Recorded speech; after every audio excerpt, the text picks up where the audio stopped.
Hi, everybody. Welcome to Beautiful Survivor at Speak Up and Empower. And we want to give thanks to for our partnership with Lawani. Before we have our introductions, I wanted to say that Speak Up and Empower is an online community of people who envision more for this world. We are a community of experts and members of all colors, sexual orientations, religions, and cultures, with a common goal and a shared voice. Thank you all for being with us for Beautiful Survivor this Wednesday, depending where you are in the world. I know the times are different. I am Sarah Gallardo, and I'm the founder of Sarah Speaks Up for Domestic Violence Awareness, the creator of the Veterans for Victims program, and author of Hiding in Plain Sight, a glimpse into the reality of domestic violence. My co-host is the beautiful Adrija Biswas. Adrija, would you like to introduce yourself? Yeah, hi, Sarah. Always a pleasure being on this show with you. I'm Adrija Biswas, co-host with Sarah on this beautiful Survivor show. I'm myself a beautiful survivor and domestic violence advocate with Lawani. I've also founded RASA, which is Rise and Shine Again, which empowers women to restart their stories against all odds and make their lives beautiful. And we have a wonderful guest here today, Miss Anastasia Fox. Thank you so much for being with us, Anastasia. You're welcome. Thank you for inviting me. And I need to apologize. My accent is a little bit maybe odd. I'm originally from Latvia. I'm speaking English language maybe last 5-10 years only, because when I came to United Kingdom, I couldn't speak English. So if I express a little bit inappropriate, do not judge me well. So originally I'm from Latvia.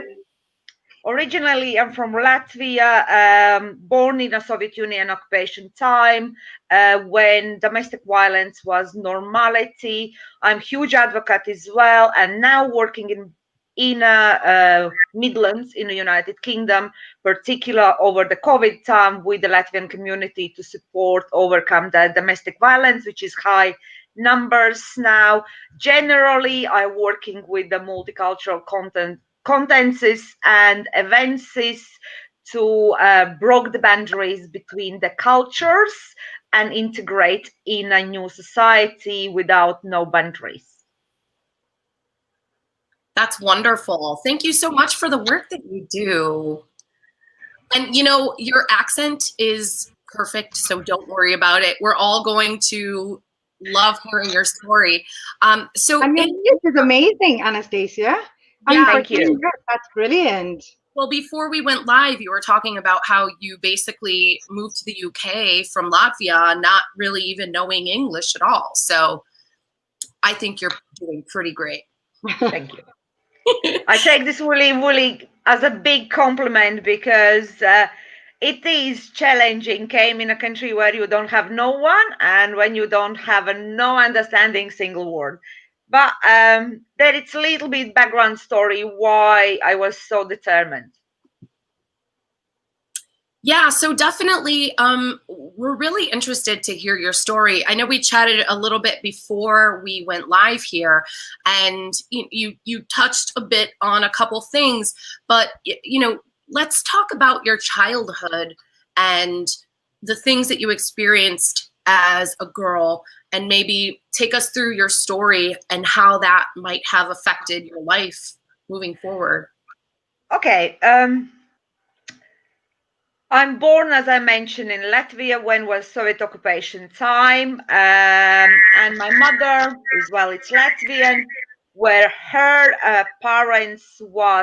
mother was killed front of her eyes when the Soviet Union army occupied Latvia, and her father was sent to Siberia as a political prisoner for the death camps.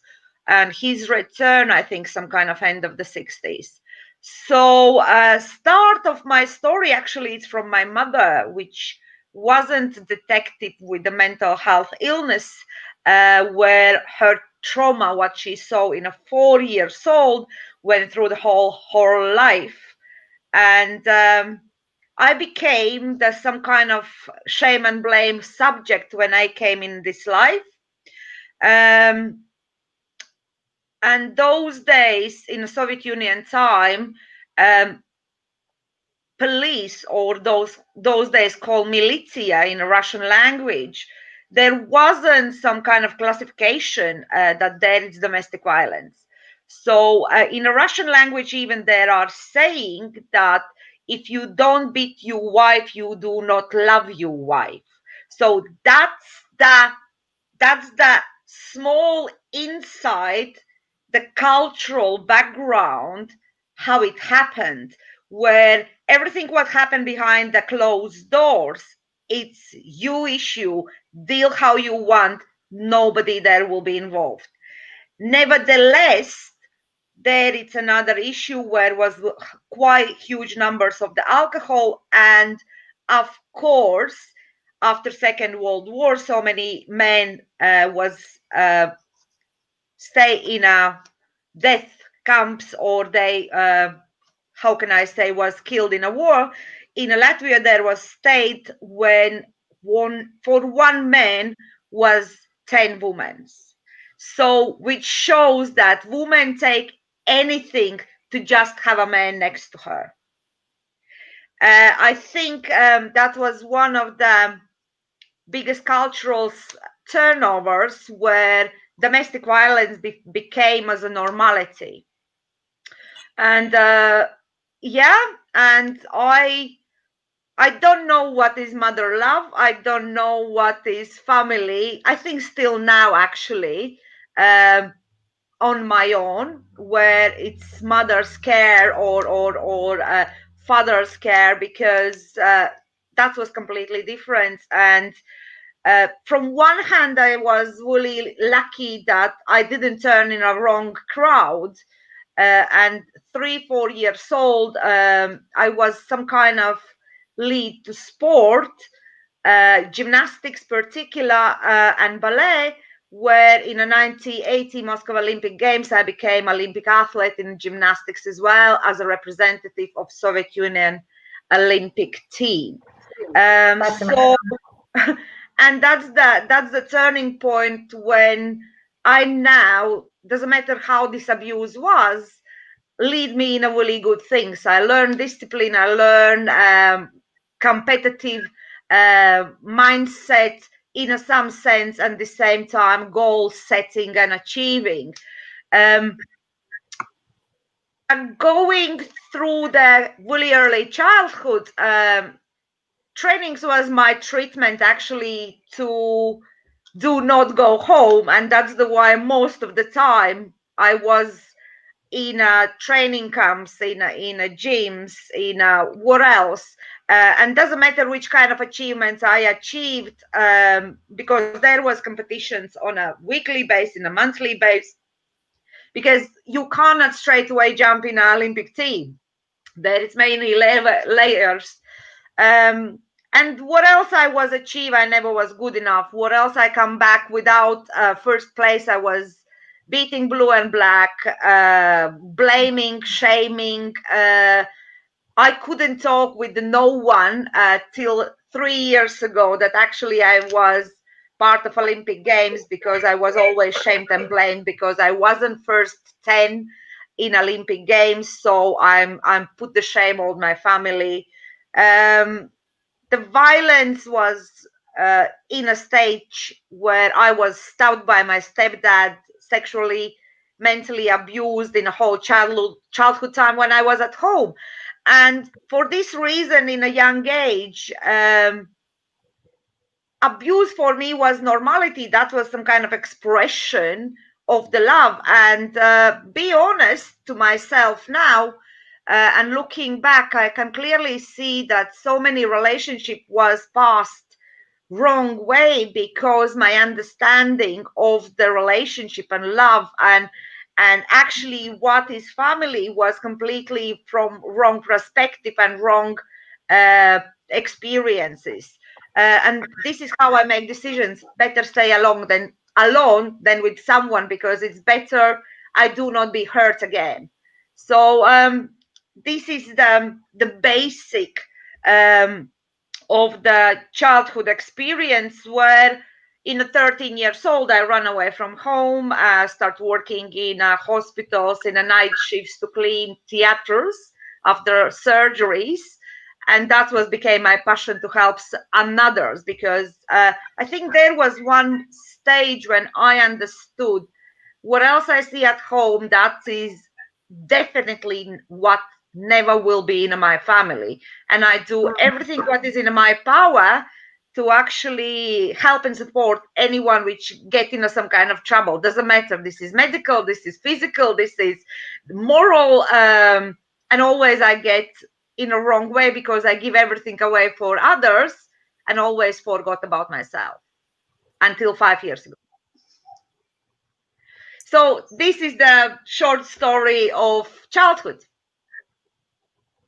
So Francis, you said five. Sorry, I was just curious. You said 5 years ago. Is that when you opened up? Is that when you started to trust? And how did you come out of the pain and the trauma? And I know you said that it felt normal.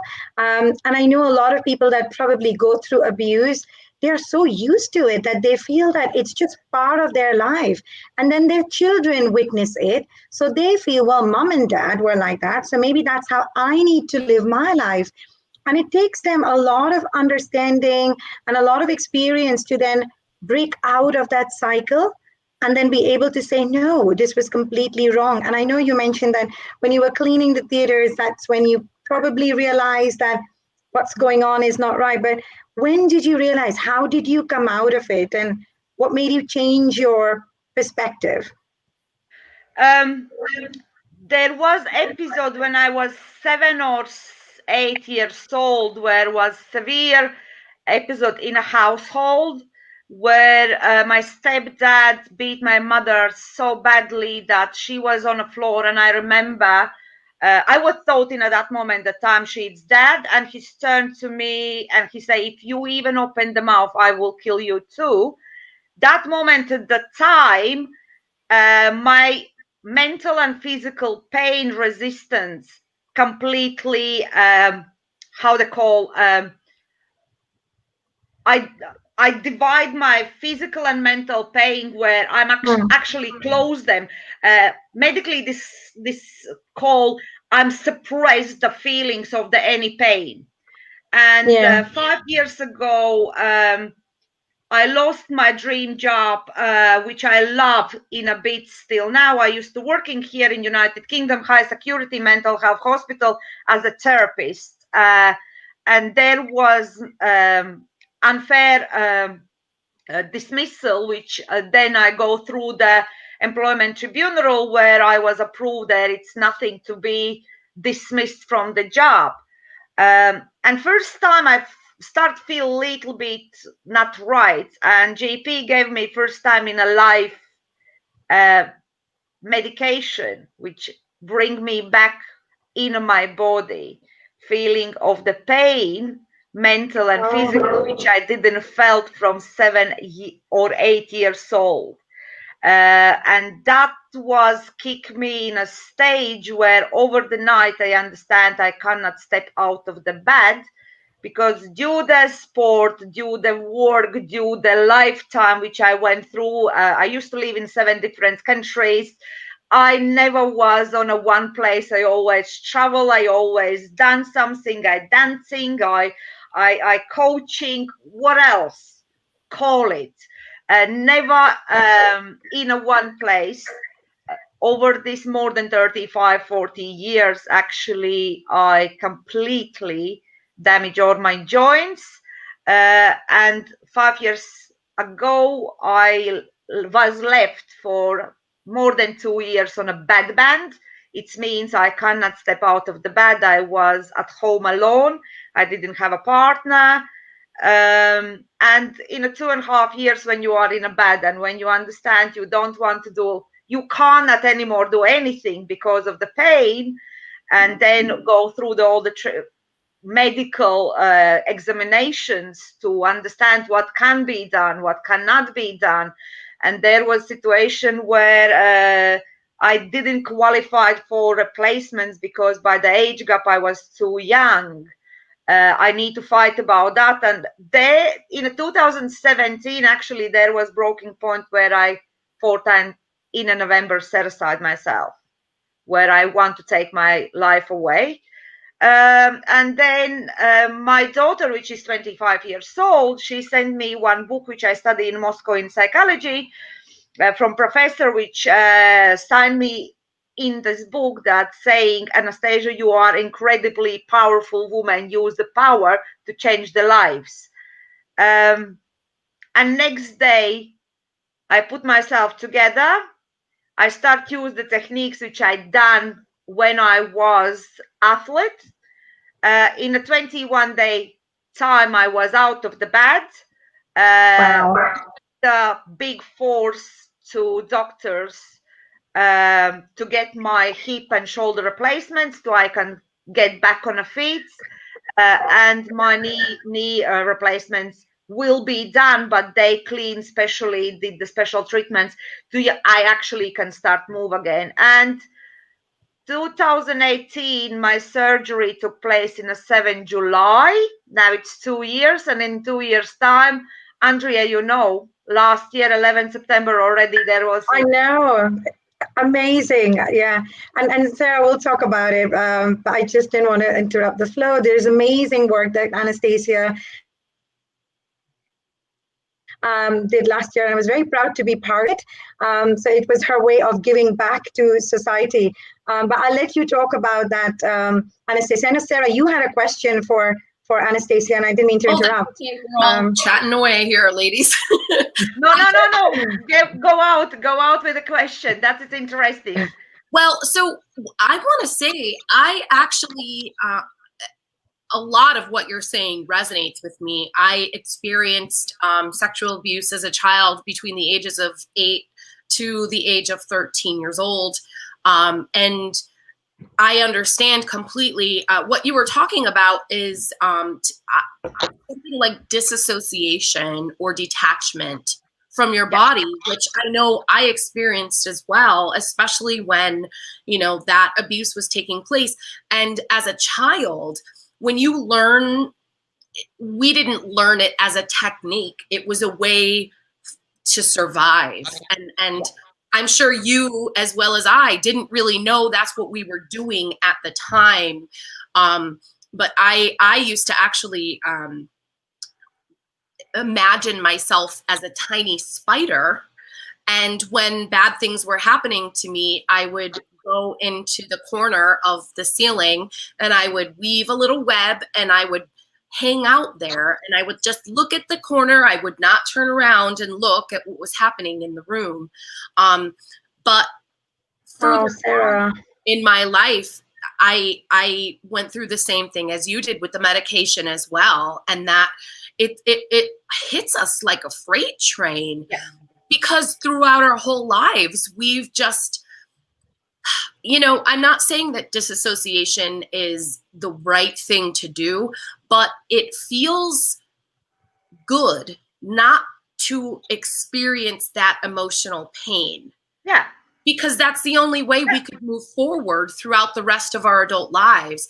And it sounds exactly the same to me as almost you just got hit by all this, you know, because the emotions, they don't leave us. They don't go away. They stay with us until we face them, if we ever face them. So, and I've also felt suicidal in my life. I can completely relate to a lot of what you're talking about, just not wanting to go home because there was violence there and, you know, feeling like your performance in gymnastics, for me, it was singing and music. But it was the same thing. I was involved in as many things as I possibly could be because the alternative was to go home to a place that was scary and uncomfortable. And, you know, I never knew what was going to happen. So, you know, I want to just affirm for you how strong and resilient you are, especially with all the physical issues that you had gone through as well. I can't imagine being stuck in a bed for 2 years and then having to recover. And I'm really admiring how you took your approach to your sport, gymnastics, and applied that to your own life. That's amazing. Yeah, truly resilient. I think more than there are many people gossiping about Soviet Union Olympic team and drug involvements and etc. But actually, there was every day we have a mental training, which now it's recognized as an NLP, neuro linguistic programmation, which gave you the understanding overcome many obstacles to correctly speak with your own mind and body to achieve the results. I discovered only last year that I'm master practitioner because I'm practicing this from 5 years old, and the techniques which I use when I went through the small recognition courses that trainers and coaches say, wow, that is something we never experienced in United Kingdom. You need to pass the practitioner and master practitioner course and start teach others. That will be maybe next my step to start use NLP for helping others. But actually, I do all the time when the communities come to me and when it's people with severe cases, I going through the techniques when I teach them overcome with a linguistic approach. And Anastasia, could you, for our viewers, share, so for people that are not familiar with NLP and they don't know the tools and techniques, could you share some of the basic tools that people can use to overcome their pain, to become resilient and get themselves back on track? So just like you said, you were bedridden for a couple of years, and then it just snapped, and one day you were able to motivate yourself. You use your mind to do positive things and get yourself out of the bed. But for others that don't know the technique, you knew the technique subconsciously since 5 years old. For me was so easy. You were lucky. Yeah. And for many women, they don't even know. So they don't even know that they're going through depression, or they have shut themselves off. But they need that trigger and they need that motivation to come out of their shell. Sarah, when you said, that you feel like a spider on the wall, it just, you just touched my heart, because there are so many women that feel like that. I just want to be invisible. I just don't want to exist. And that's that disassociation feeling. And I've been there as well, maybe on different reasons, but I'm sure all our viewers that are listening to us today, at some point of their lives, they may have felt at that stage where they feel that they're minimal and their life is non-existent. So please, can you help share what some of those basic tools are, just so that they can wake up tomorrow morning and then feel more bright and positive and alive? The most basic tool, it's you need to find your own space for your own self. And the most appropriate this is when you just waking up, and it's the best wake up always a little bit earlier, at least 2 hours earlier before you leaving the house, and use these 2 hours to talk to yourself, to be kind yourself, to look encourage yourself with gratitude. Sounds really ridiculous, I know. The get meditation, to absolutely get still for 10-15 minutes. Start with the 1 minute. But the biggest issue are actually not what is in our mind, but what is in our gut. Because gut is that place where the energy and chemicals go in your conscious subconscious mind. So you need to really think what it's in your gut. And to do so in the morning, first you wake up, you do your natural things, what you need to do in a toilet, and then it's lemon tea, cold lemon tea with ginger and turmeric a little bit, not powder, but actual real turmeric, a glass of that, and then take in consideration that all the food what we're buying in the supermarkets, you really need to think about which kind of supplements you use to clean your gut out, because when your gut will be cleaned, then the energy what your brain need with the oxygen, with the bloodstream, only can start give you the conversation between conscious and subconscious mind and unconscious mind. So for more grip, I can tell you that in a 24-hour time, we use only 2% conscious mind. All 98% we use subconsciously and unconsciously. That means we have a huge capacity to work out what to do if we start change the thought system based on what you see then and what you see now. You know, as you're talking, thank you so much, Anastasia. And by the way, I just love ginger and turmeric, so I stand by these things too. I'm wondering, because this has been a constant topic or theme throughout my life, and I was wondering how this affected you. How important is hope in surviving these kinds of things and then deciding to move on with your life in with purpose and intention? How important is hope to you? I think, and this is my personal opinion, you cannot dress on you, because I was trained from so early age. I cannot sometimes be objective, because for me this is in my bloodstream. What for me it's hope.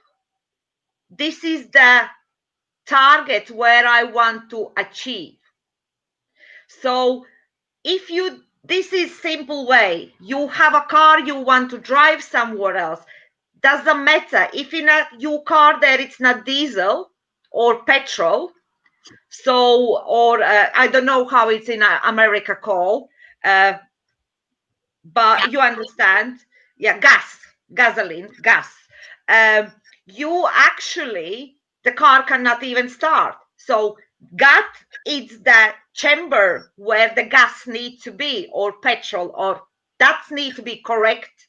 You cannot put in a diesel car petrol or opposite. Yeah. So look you on yourself. Another, if you sitting in a car and even there are diesel and gasoline in, but if you don't know where you will need to drive, you even do not starting. You need to have a point from A to B.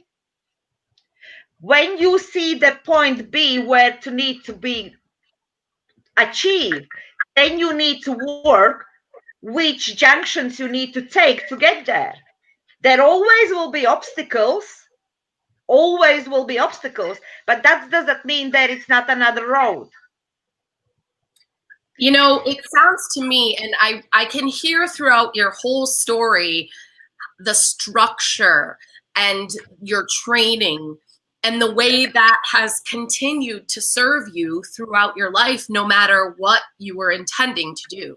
So to me, this sounds a lot like intention building and goal setting and creating a structure throughout your own life, in your schedule, you know, including self-care, including proper diet, and all of these kinds of things, meditation. So it's what we put into our minds and our bodies. And it's not one or the other, but it's a combination, right? It's a holistic approach. So like you're talking about, you know, even if you put the right gasoline in the car, if you don't take care of the tires, you can't drive.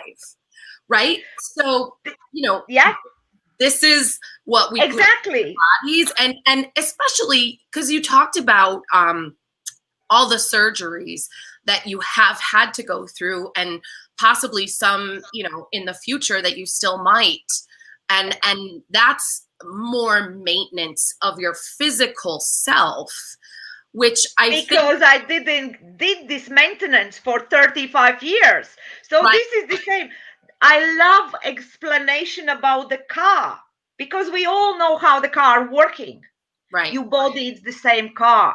And if there is indication that its cooling system doesn't work, if you will run 1 year with a cooling out without cooling system in a car, you broke another part, right. and another part, and another part, and that will slow down, get there and there and there and there.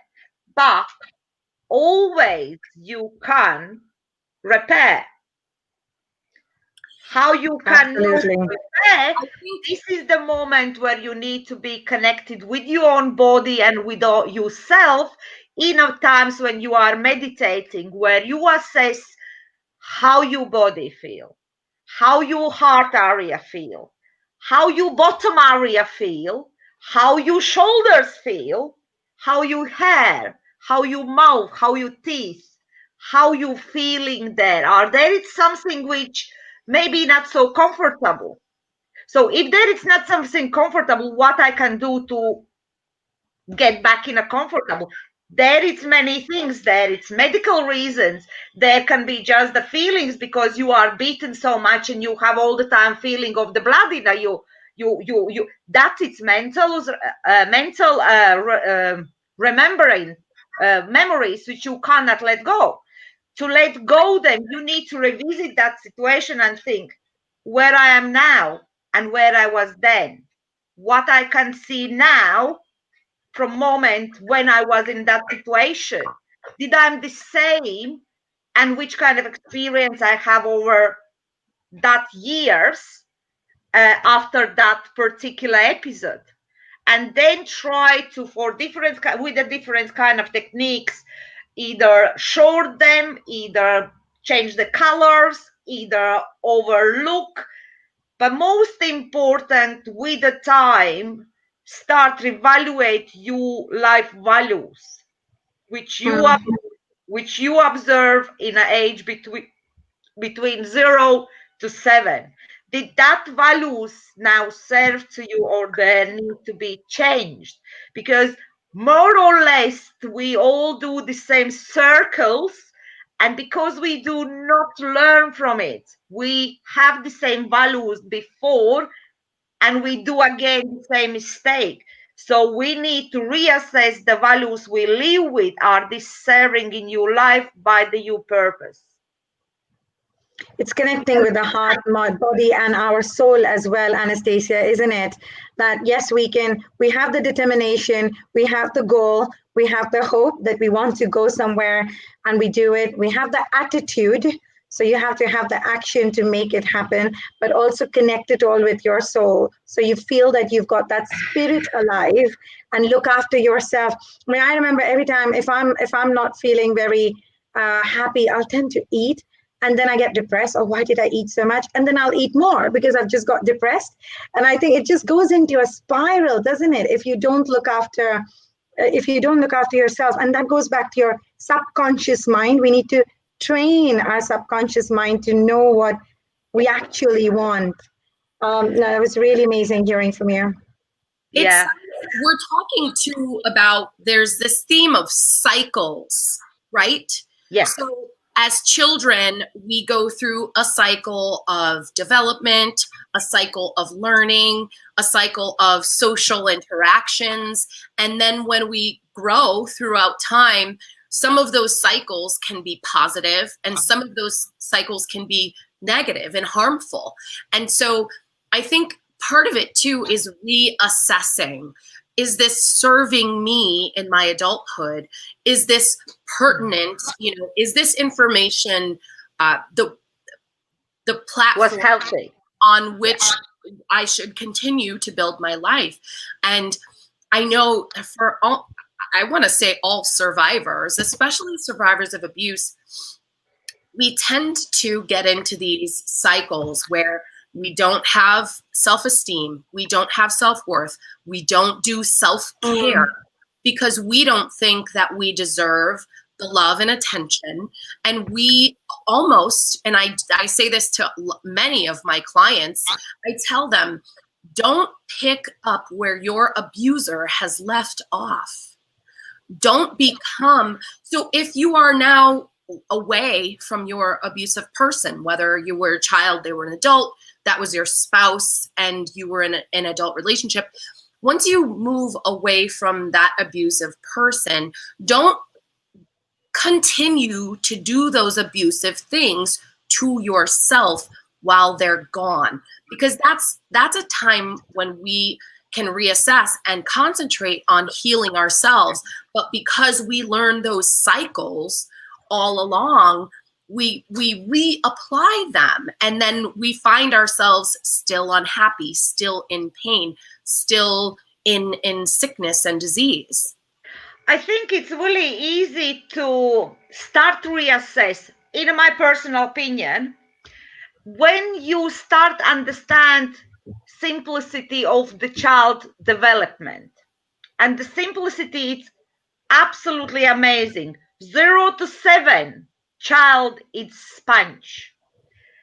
Where else it's around, this is as a programming the child exactly how the behaviors and values this child will go through the whole life.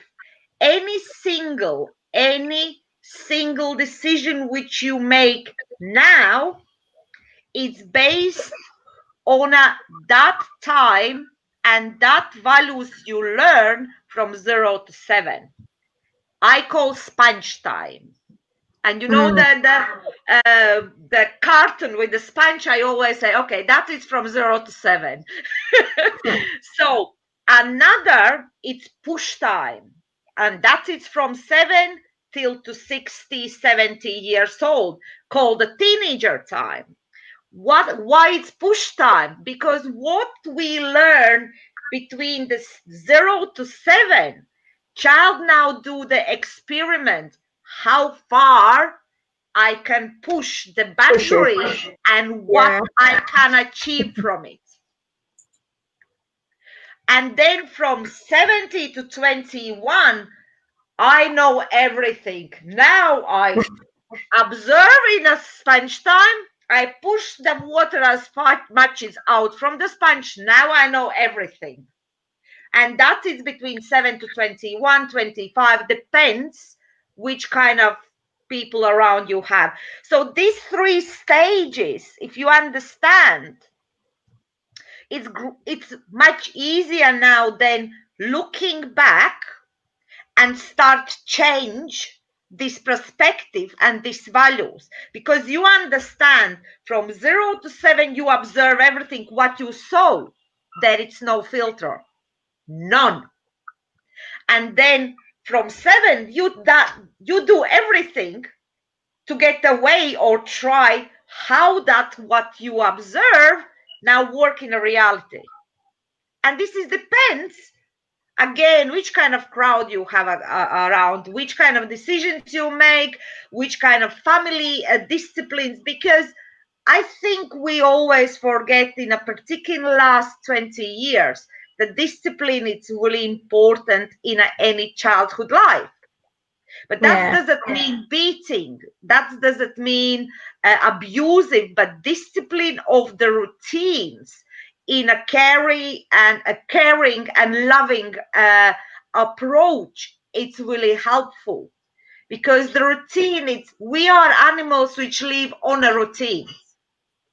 You like that or you don't like, you do automatically 80% of the day activities. You even maybe try to drive at work and there is some kind of road you are turning. Why are you going in that way? Because I go all the time. You're so used to. It's automatically. So this is how much we living in routine lives. But routine you can change. and there is particular patterns and repeatedness that you need to repeat till you broke the old routine, in place new routine, which became as a best routine. And you can change this every 2 months if you want to, if that doesn't serve you. So that pattern is based on a 21-day pattern 3x7. Ah, interesting. Is that part of your art of life, Anastasia? Because you founded Art of Life, haven't you? And then last year, I was very, very honored to be part of your musical cultural program on 9/11, and the way you brought all the different communities and cultures together, and you united with a common language of love and music. That was very inspirational. Could you share with us what inspired you to start Art of Life and start the events on 9/11? I remember you saying there was a theme that, 9/11 is around terrorism, and I don't want people to remember it as terrorism. That was beautiful. Okay. I, as I mentioned to you, I was part in the 1980 Moscow Olympic Games, which actually 19 July was exactly 40 years ago. This is 40 years anniversary this year from Moscow Olympic Games.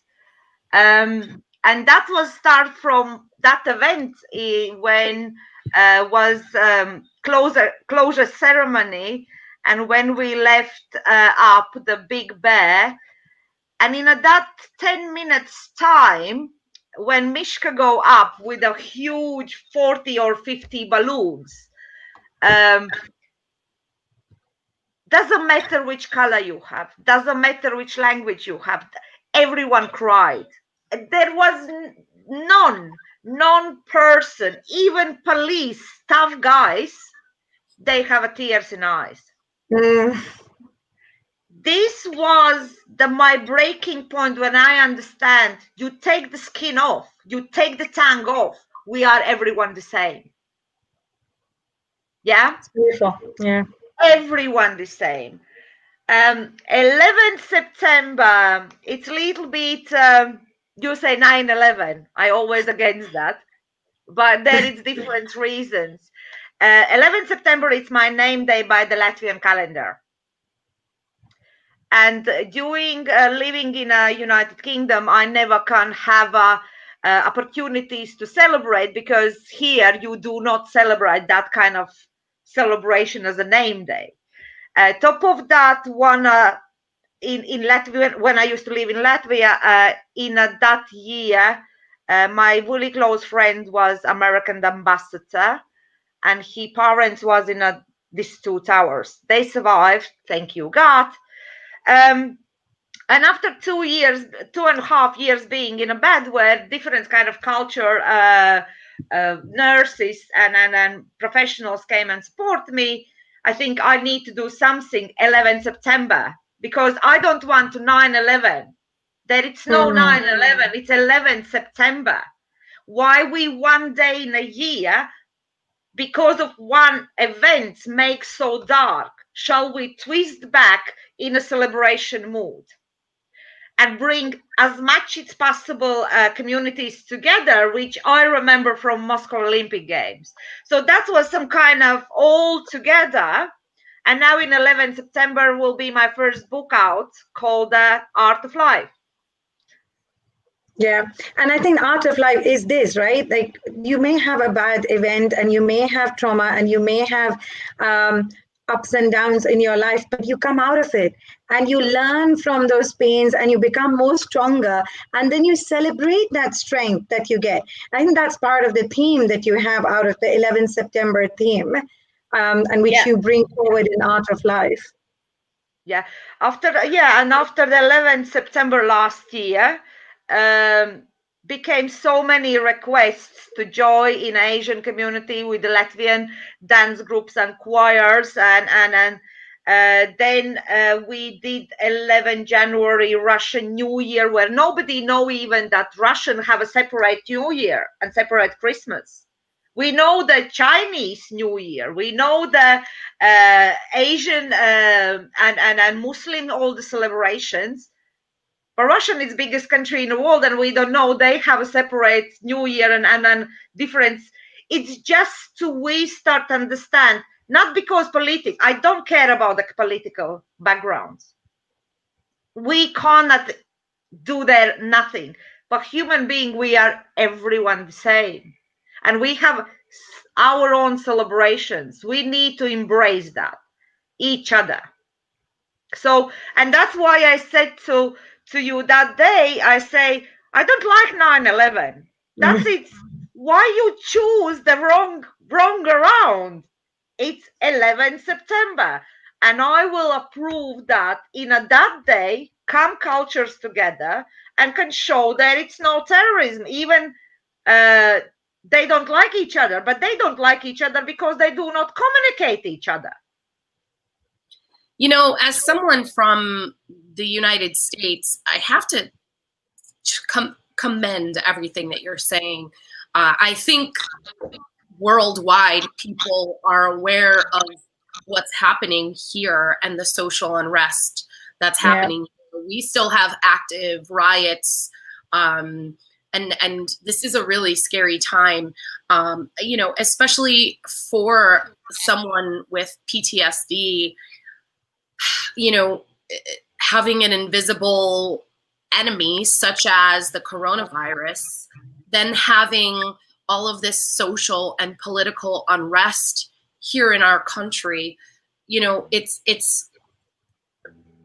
stress and anxiety is at an all-time high, I think, for many people. And, you know, what you're talking about is taking light and finding it in the darkness, linking people together and unifying people regardless of how difficult things might actually be. And I really like what you're doing, reframing something that many people perceive or remember as a terrible, terrible day. For you to try and remind people that there's still light and that was one day. That was one day. Because there's so many people lose their lives, they don't want to see we all the time crying about it. They want to see we celebrate lives. Doesn't matter how hard this was. And this is when you lose your loved ones. Yes, there are grieving process you need to go through. It's normal because you have a disattachment. But you cannot rest of the life every day think about it in a way that it's some kind of darkness. 9/11 became, before that, 11 September was most sunniest day in a year in Latvia. And we have a biggest celebrations. And now I came in United Kingdom, or after that even in Latvia, I want to celebrate. They say, no, we cannot celebrate. It's 9/11. What? What? Are really those people which lose their lives want we whole life crying about it? We need to remember, but we need to remember from perspective that we celebrate. As more we gave this darkness, as more the darkness take over. Yes. And that's my personal perspective. Maybe there is people which not agree with me, but then never you will be good for everyone. How many minds, so many opinions. I don't need to please, but there are people which want to change, and that who's want to change, there is the hand, let's go and do it. Simple. And I think this simplicity, sometimes we make our lives too challenging for ourselves. We complicated things much too hard for ourselves, because we don't listen ourselves. We listen neighbors, we listen family members. We living the lives what they want to we live with, particular Asian communities. and Eastern European communities as well, there are really big links, different sides, but big links. We do not living what we want. We living what family want we be, what neighbors think we have to be, what in a school education, if you do not finish university, you are a bad person. So we already are feed of the anxiety, because we need all the time give this some kind of expectation for someone else, but never for ourselves. And that was a point we made about self-love. And Sarah, you talked about self-love as well. It is so important because we're constantly trying to make ourselves please what the society would say, or what would the community say, what would other people say. And that's what happens with a lot of survivors. They just can't break free because they just don't know how to, because they're worried what people will talk about them, or how people would judge them. And I think that's what we want to create, is a judgment-free platform where we don't judge people, where we let them come out and live their lives, restart their lives, and help them come over that period and become make the life that they want to live.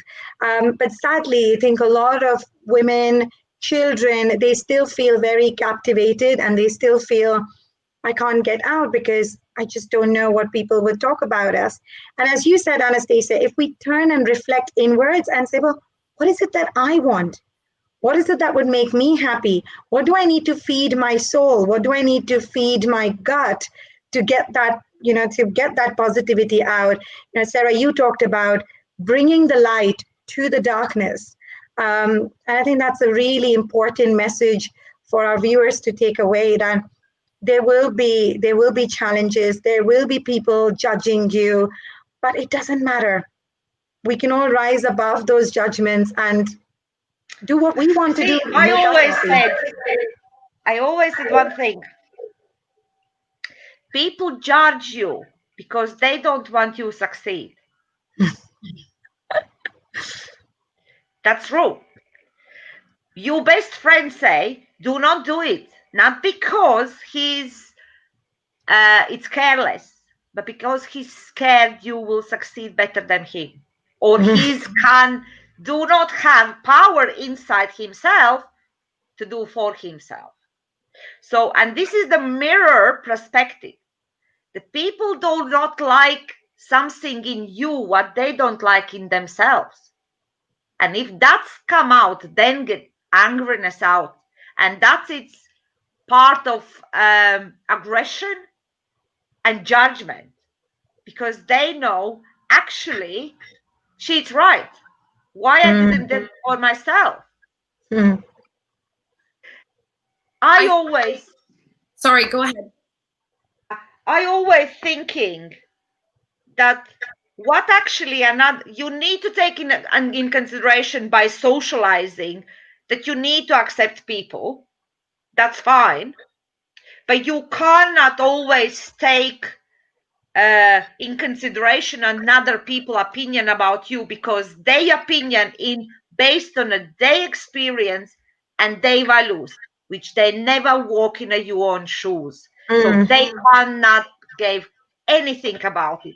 But this is our educational system, that we need to listen everyone else around and do not listen ourselves. This is where educational system in a general get little bit wrong by the classic meaning. And there are not education in a place where you learn, communicate with yourself. I completely agree, you need to self-love, but it's really hard to do so if you do not done it this for 40 years. You don't know where to start.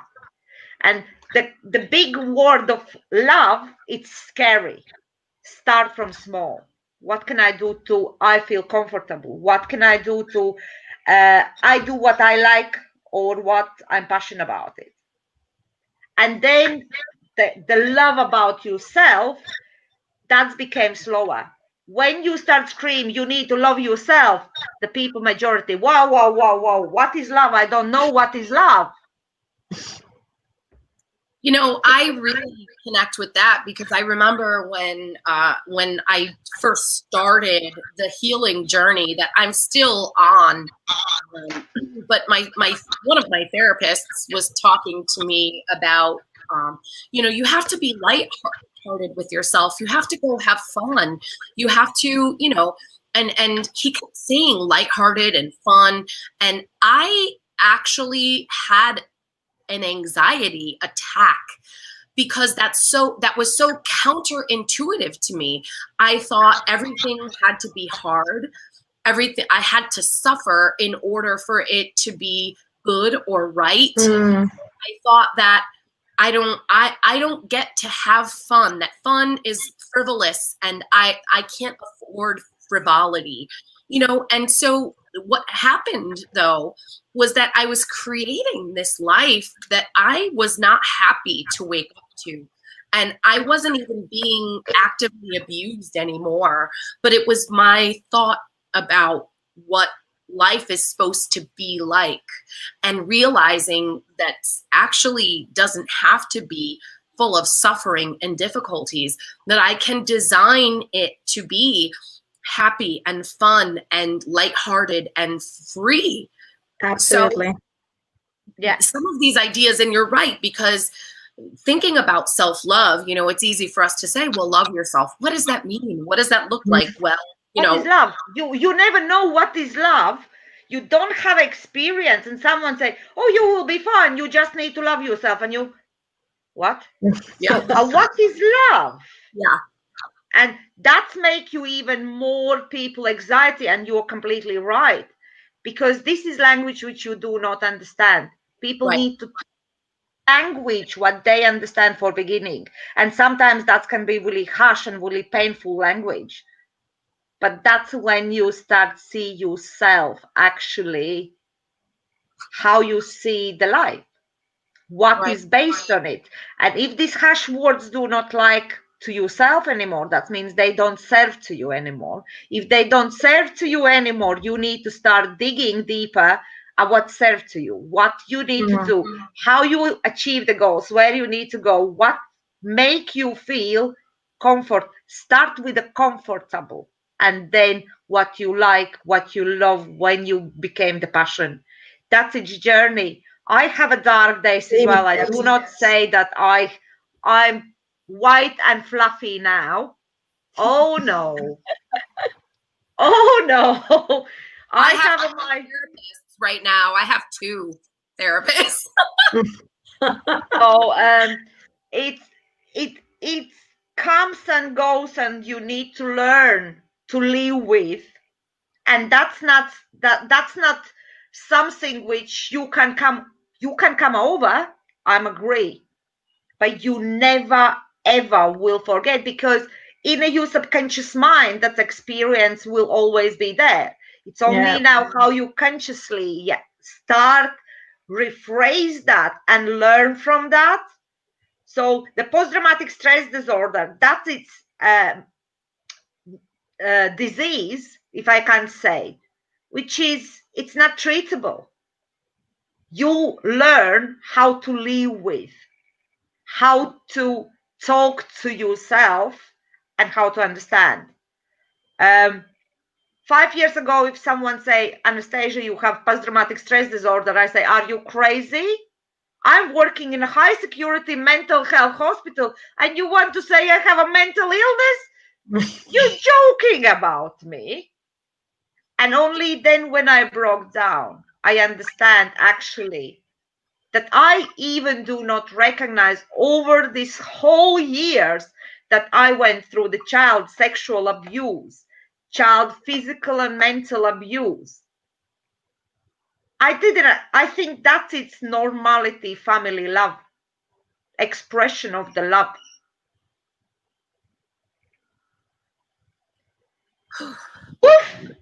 Now I dig in deep. Now I dig deep. Sorry. Yeah. We covered a lot. We covered a lot of ground, ladies. This has been a very enlightening and a very heavy conversation.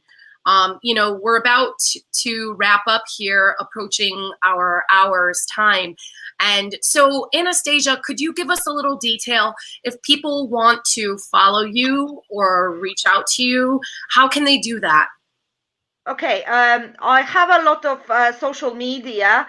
In a Facebook, you can find me, Anastasia Fox. I'm similar like this there in a picture. You can find me there. I have a website, www.artoflife.co.uk. I always so yeah, and then yes, that is main, and then it's communities Art of Life and Anastasia's Art of Life Facebook pages, where it's community Art of Life about more the concert multicultural, Anastasia's Art of Life, it's more about informative now about the COVID, because it's COVID time to support the communities. And yes, anytime you can pop in on my pages in a Facebook.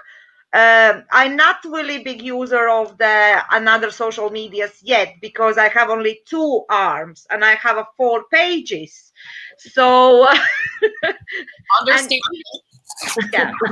So top of that, I have a Latvian community portal now, which take huge time, because I need to translate, I need to interpretate law to explain the Latvian community who's live here in United Kingdom, which is quite big task, because there are domestic violence in a daily basis, which I need to deal and need to guide the people come out of it. So yes, Facebook, yeah, anytime. Adrija, any closing thoughts? I don't want to close out before I give you a chance to. I was just saying thank you, Anastasia. It was amazing having you on the show, and sharing your story and sharing the light for all the viewers, so that they can learn the NLP strategy and tools as well. So that was really informative. Thank you. You're welcome. Absolutely. Thank you, Anastasia. Thank you, Adrija. And thank you to all our viewers for being here with us today. We will be hosting Beautiful Survivor at Speak Up and Empower every Wednesday at 2 p.m. Eastern. What is it, UK time, Adrija? 7 p.m. UK. 7 p.m. in UK. So please reach out to us if you have any questions, comments. Please follow Anastasia. And for more about Speak Up and Empower, you can find that at www.speakupandempower.com. Thank you all for being here with Beautiful Survivor, conversations that shape the way we live. Bye, everybody.